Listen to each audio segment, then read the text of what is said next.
Daily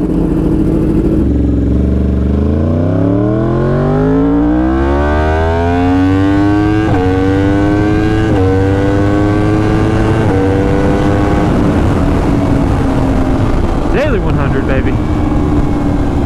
A little bit more. A little bit more than daily 100. What's going on, guys? Motonosity here. I wish that the emotion of that right there matched what we're going to be talking about today. I don't know if you guys heard, but Yamaha announced that they're going to be discontinuing a few different motorcycles after the 2020 model year. Before I get too deep into this announcement, I got to shout out the sponsor of today's video.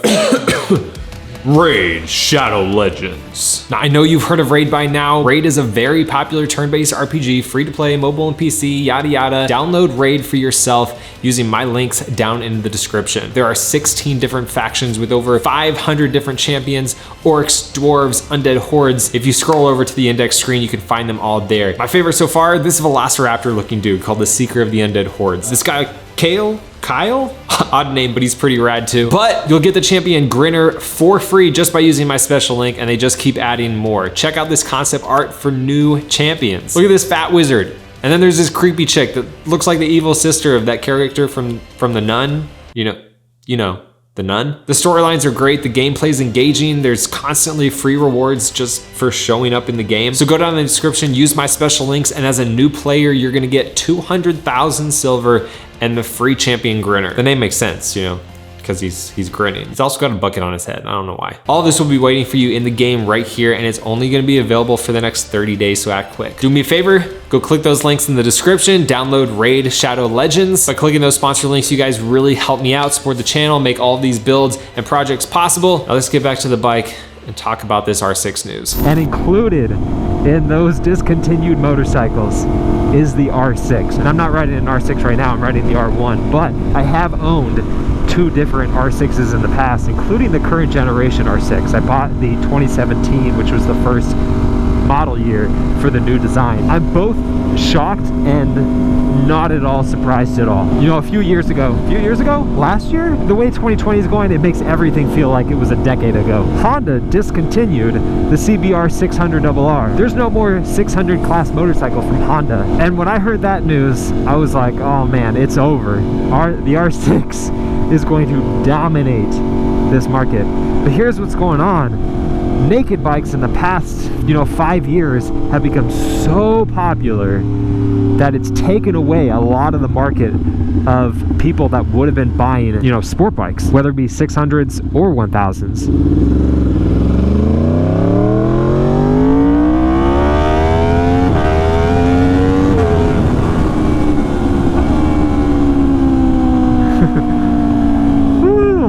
So, I mean, if you can't get a 600, you will be able to upgrade to this. But not that I encourage that. Yeah, Yamaha's going to be left without a middleweight motorcycle. A lot of the market has already kind of been going that way. It used to be the case where whenever someone told me that they were wanting to buy a motorcycle for the first time, they're always talking about 600s, and especially the R6. But, in the past few years, when I have, viewers, subscribers, you guys who watch my channel saying that you want to get a motorcycle, more and more I see people, wanting like the MT-07. And the MT-07 is a Yamaha bike. And of course, the manufacturer will always love when a bike is doing really, really well for them. But in some ways, their competition is themselves. They're taking away market from their other bikes. And on top of that, I didn't know this, but the R6 is not Euro 5 compliant. If I'm not mistaken, the R6 wasn't even sold in 2020 in Europe. Now, my first thought when I saw this was they're probably kind of pushed into this choice faster than they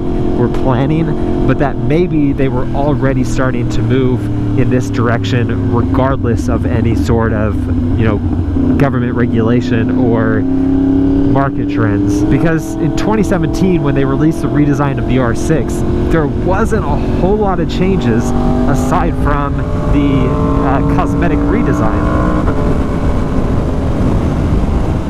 For the most part, it's the same bike that they've been making since 2007, 2008. And so I was thinking, well, maybe they're planning on discontinuing the R6, but then coming out with maybe an R7. But if that was the case, it wouldn't make a whole lot of sense for them to cite limitations on production by, you know, government regulation. And it wouldn't make sense for them to be doing it so recently after redesigning the bike.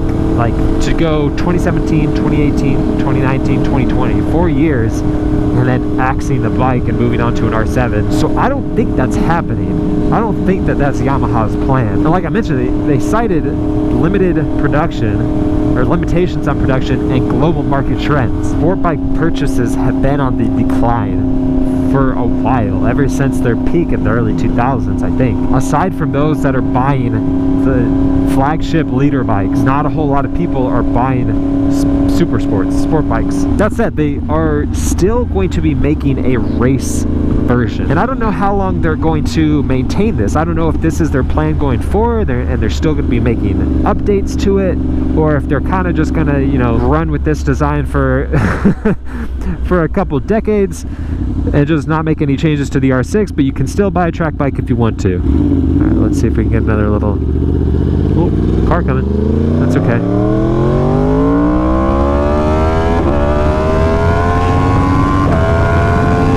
There's a Viper right there. Hello. Hello.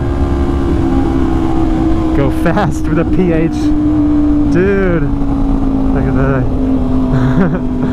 That's so gorgeous. As a kid, I had a model car, the, you know, classic, what was it, like 95, that blue with the white stripe Viper.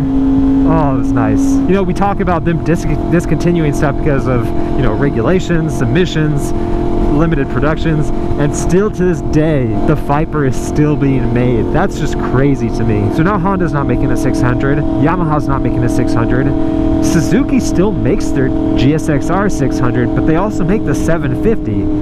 I don't know how long they can maintain making both of those bikes. And if they axe one, I don't see them axing the 750. I see them axing the 600. And then the only, you know, big four 600 left, it's going to be the 636, which isn't necessarily a bad thing, but where does Kawasaki go from there? Do we see the middleweight class move up to be in that 700 to 800 range? Because you know, you have the Triumph 765. Does the 600 class just become a race class and leader bikes just become the road worthy? See, I mentioned this before because I made a million videos about it. A leader bike is a nicer to ride road bike. I've owned two R1s, I own the S1000, I've owned two 600s. Just a nicer to bike to ride on the street. It doesn't feel like you're ringing it out when you're just cruising on the highway. The torque is very available low, so you don't feel like you have to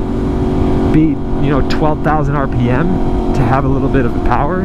Not that they're slow, they're not by any stretch of the imagination, but it's just a more comfortable bike to ride cruising on the street. That's why when someone says you don't need that much power on the street, it's not really about the power, it's just about how the bike makes the power. But that's not what we're here to talk about.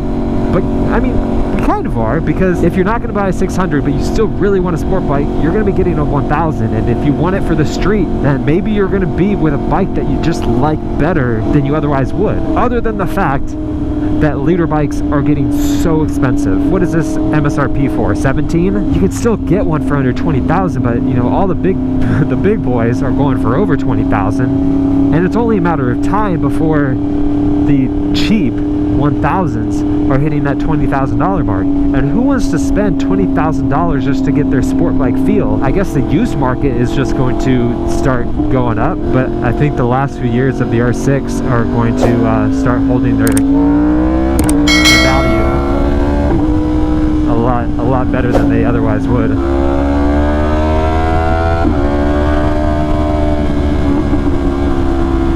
So I'd love to hear what you guys think about this. Do you think it's the right decision? If you were interested in buying a 600, let me know what you think you'll be doing now. If you were thinking about an R6 or a 600 and you ended up getting something else, I'd love to know what you bought and what went into that decision and why you made the decision you made. Leave a comment.